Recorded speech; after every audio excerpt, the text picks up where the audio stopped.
So in today's video, I'm going to go ahead and cover a topic that might be offensive for some people, but I can go ahead and assure you my intention is to get you off of the job hunt as soon as possible. In fact, the link in the description and in the comments, go ahead and steal the resume and the LinkedIn templates that are there, because I sincerely want all of you to stop on applying. It must be the most frustrating thing, but I have to go ahead and address this topic because so many people are absolutely doing this wrong, which is your LinkedIn message is not working for you. We are seeing so many companies post up for product manager roles on LinkedIn right now. Yet I'm seeing people contact these hiring managers, the VPs, the directors of product, the chief product officers, the heads of products, in almost all of the wrong ways. And these are people that are basically saying, we're hiring, come and contact me. I'm looking for somebody. Why are you not getting interviews with these people? So I'm gonna go ahead and cover, basically, I counted up 1, 2, 3, 4, 5 major mistakes that people are making.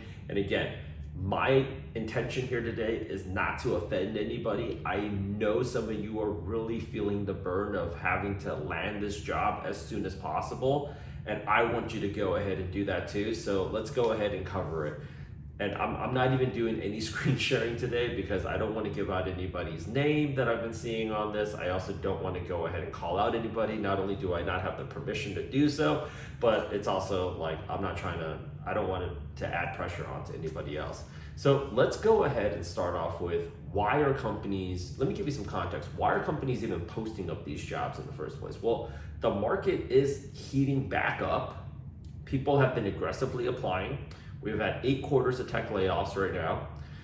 It started off, first wave was April 2022, and then currently right now it's March 2024. We're coming up again, pretty much a 2-year anniversary of tech layoffs, and we've never seen a market like this before. We have not. So why are there so many, Rich, are people hiring? Are people not hiring? What's the deal? I need to get a job right now. I feel you. Let me tell you what's going on.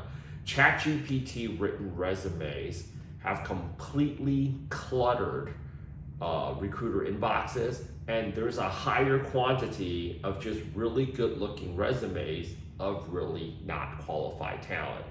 So hiring managers, they still need people to go ahead and fill these positions.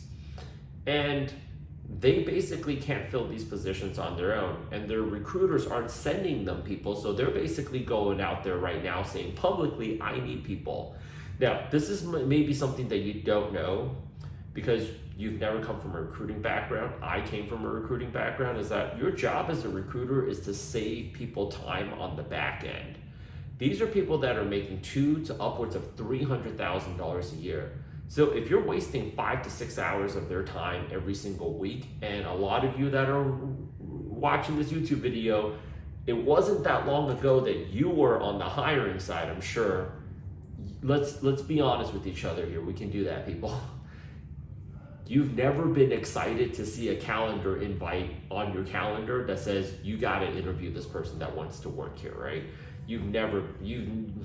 Who's looked forward to it? I mean, I personally, I don't even know if I should say this. I don't even look forward to it for the people that want to go ahead and work at this company, because so many of these candidates, unfortunately, no matter how hard the recruiters try, they just aren't a good representation of, they're just, they do a really good job representing the fact that they're a good fit, but when they get to you, they're not. So these hiring managers are basically saying, we still need these roles to get filled. Every single day these roles are not filled, somebody else on the team, most likely them, they are doing the work. They're feeling the most pain. They have the most skin in the game. And that's why they're saying, we need your help. Come and contact me. The problem now comes down to they get too many people contacting them on that front too. And I basically counted up 5 messages that I see a lot. Even when I'm looking for hiring referrals myself, because there is actually a shortage of really qualified talent that's out there in the market that's being contacted correctly. I'm not saying there's a shortage of qualified talent, period. I'm saying there's a shortage of qualified talent that companies actually want to go ahead and talk to, and they are able to reach out to effectively. The first message that I always see is, I applied. hey, I applied to this role. I applied to, like, I will sometimes get a message like, I applied to this role. Sometimes my friends that are in recruiting, they'll share a little screenshot with me and they'll say like, this person very politely let me know that they have applied to this role. In this economy right now, nobody is job secure.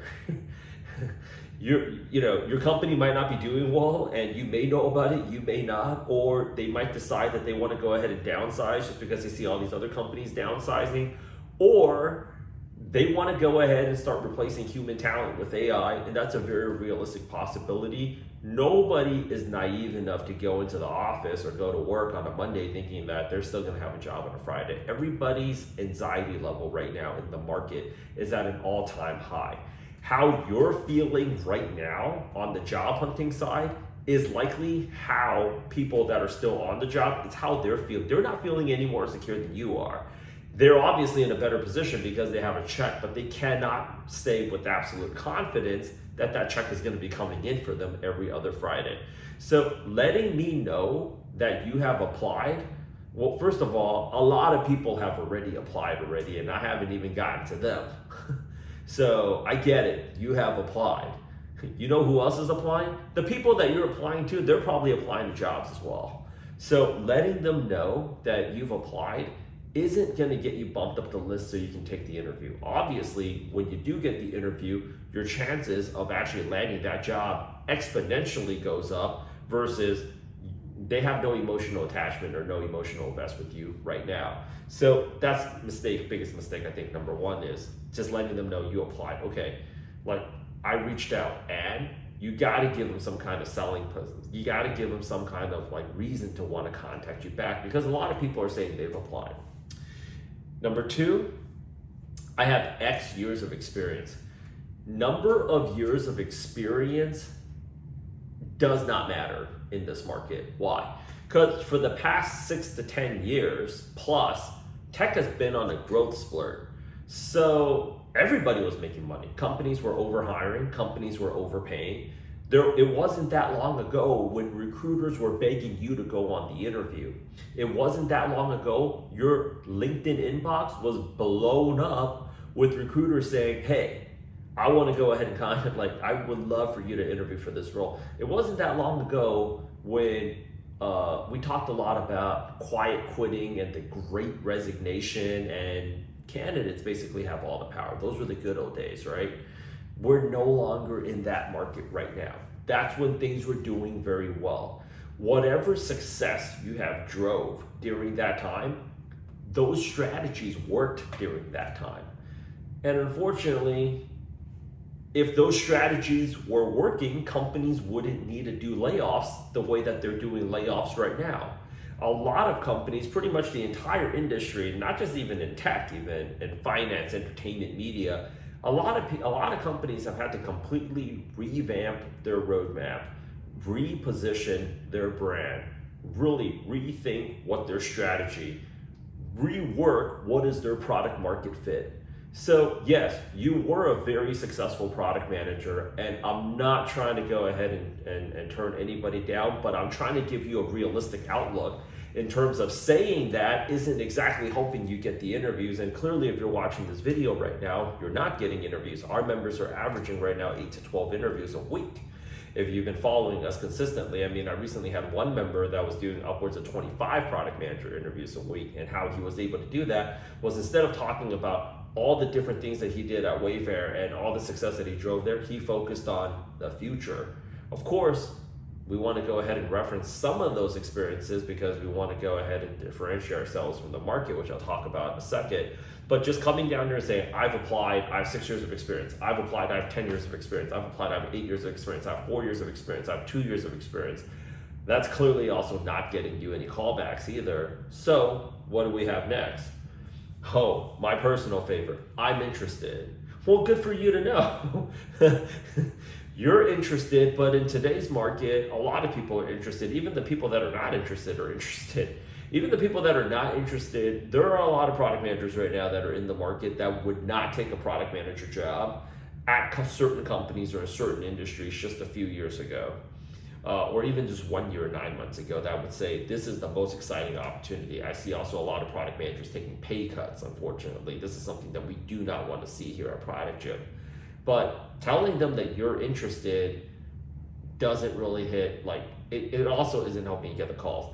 And I also wanted to know this, like, I'm really not trying to put people down, but I'm trying to let you say, and I appreciate the people that are doing it, and I appreciate the people that are doing it consistently, because if you're doing it, the reason why I'm making this video in the first place is I want you to go ahead and succeed. 80 to 90% of your competition isn't even doing this. So the fact that you're even throwing out some kind of outreach is commendable. I sincerely mean it. I'm not even being sarcastic, okay? I'm not being sarcastic at all. The next thing is, can you tell me more about the position? Let's have some user empathy for the hiring manager.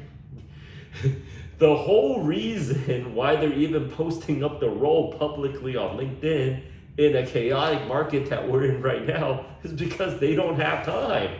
So they don't have time to go out there and grab a 15-minute coffee chat with everybody that's interested. If you're interested, like, read the job description, right? Like, think about how upset that you would be if somebody like reached out and they didn't read the job description. Okay, fifth thing is, they post up on the public LinkedIn channel where the feeder is, I just messaged you. Okay, or I'm gonna message you. They got your message, and there's a reason why they haven't gotten back to you yet. So, okay, Rich.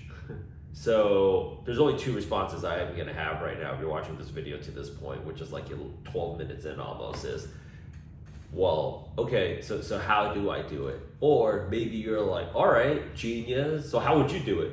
Okay, let me go out there and tell you how you should possibly consider this, right? So there's obviously more candidates right now than there are positions.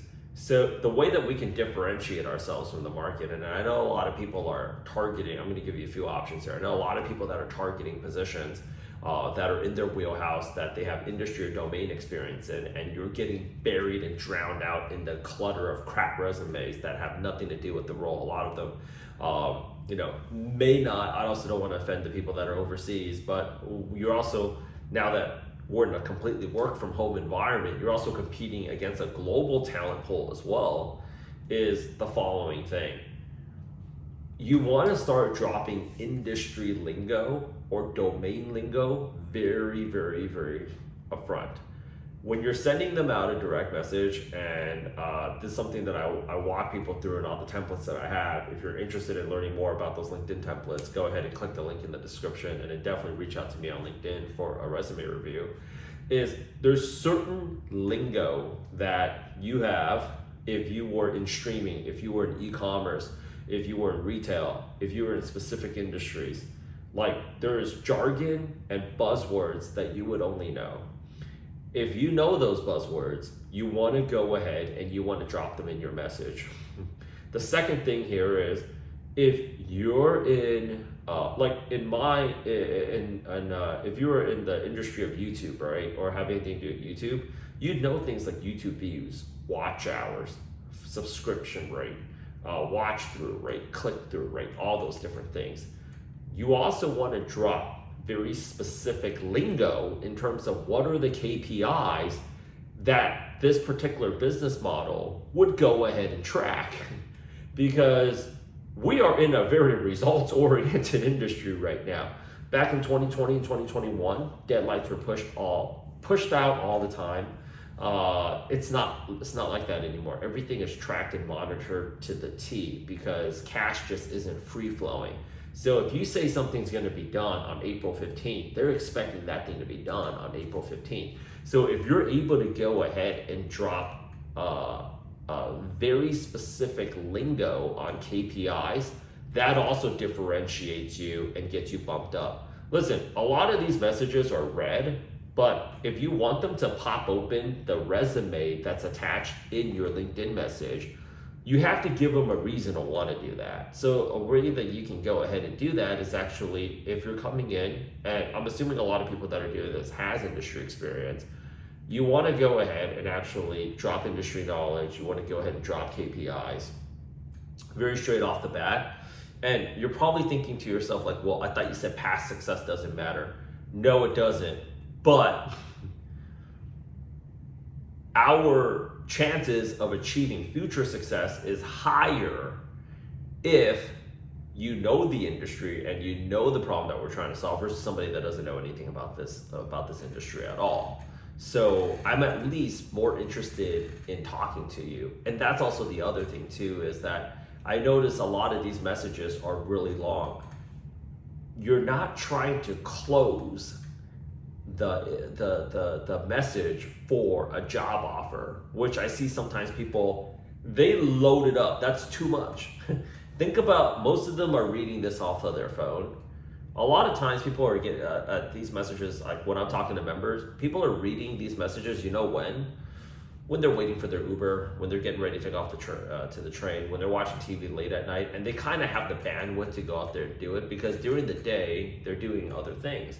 Which I also want to tell you this, the time that you're also spent sending out these messages is actually very important too. If you're sending it out between 9 a.m. to 12 p.m., let's just be logical here, people. That's prime time. You can't really expect people to go ahead and follow up with you like immediately. A lot of these messages I'm noticing with our membership poll, people are following up with them like late at night or in the afternoon, sometimes even on the weekends, because that's actually when they have the bandwidth, because they're seeing a flood of messages come in, immediately they just go into shutdown mode. And then there's times in your day where you're not exactly like, you don't have a lot of concentration or creativity left, but you have enough bandwidth where I could have Netflix or YouTube playing on in the background, and I'm gonna go ahead and I'm gonna take a look at who applied, and then if I like the people, I'll go up there and respond. Now, Rich, you're probably thinking to yourself also, this doesn't help my situation. What if I don't have the industry experience? Okay, I got you. If you don't have the industry experience, then focus on the role and the outcomes that they're trying to drive. You will notice if you read the job description, okay, this role is going to be responsible for minimizing customer onboarding time. Talk about that more. Minimizing customer onboarding time. Well, Rich, what if I don't have any experience minimizing customer onboarding time? Here's the thing. Give them a little bit more indication that you actually care. Because right now, people are so busy. You want to know how my members are getting product manager jobs right now? They are turning, when the market was really good, we used to show people how to do what we call consultative sales back in my old days of being in recruiting. Right now, a lot of the interviews that are turning into offers are really just therapy sessions. It's like, have some empathy for your end user here. They're watching, they've been in this industry. If they're in a position to hire, they've been in this racket for the last 5 years at least. They have watched their friends outside their company get laid off. They probably had to go ahead and watch a lot of their friends that they were working with get laid off as well. They probably had to be the person to be the bad guy or girl to go ahead and lay some of these people off. They're stressed AF. They don't know if they're gonna go out there on the job market. Like, they don't have the bandwidth to do job hunting. And they've been hearing from everybody, this is the most brutal job hunt market for tech people, period. So even if they did have the bandwidth, is that the best use of their time? And even if they work really hard, they might get replaced by AI. So, or their job might get outsourced, or somebody below them. A very common practice for companies during this time right now is, okay, why don't we get rid of some of the people that are in middle management that's a little bit more expensive, give the people below them a $10,000, $15,000 bump, and we just saved $1 million in hiring in 2 days. That's a very disgusting conversation to have, but it's not like it's not happening out there in the market right now. So the first message that you send out, if you want to go ahead and convert these messages into interviews, come at a place where you actually want to help them. How would you like to be contacted for somebody that's trying to hit you up right now for essentially you're asking for an exchange? Their decision can go ahead and only change one life. They're gonna give it to the person that they feel is gonna give them the best chance of success at their current role. So come at them from that level and experiment with a few messages, steal my templates, send me your resume for a resume review. But if there's anything that you can go ahead and avoid, because I sincerely do not wish anybody to stay on this job hunt any longer than they have to, especially a lot of you watching might be in a position where you guys have families, mortgages. I don't want you to be in that situation anymore. So avoid the following mistakes. Don't let them know. And good job on even reaching out. Truly, because most people won't do it. Because most people won't do it because they either don't have the time or they don't like, well, if I like, what would I say if I did it? Number one is don't say that you applied. Okay, a lot of other people also applied. Don't say how many years of experience that you have. That doesn't give me an indication of how that's going to help me. Letting them know that you're interested. Of course you're interested. All the people that applied were interested too. Can you tell me more? Please help them, save them time, help them help you, read the job description, and actually craft a stronger message. And I just messaged you, trust me, they know you messaged them. The reason why they didn't go ahead and respond back yet is largely because they don't feel like, I mean, if they had to respond to everybody that reached out to them, they would effectively not go to sleep. And I'm pretty sure sleeping is not something they're doing a whole lot of these days, either from stress or just being from overwork or both. So steal my resume and LinkedIn templates, reach out to me for a resume review on LinkedIn. I look forward to seeing whether or not we can go out there and help you.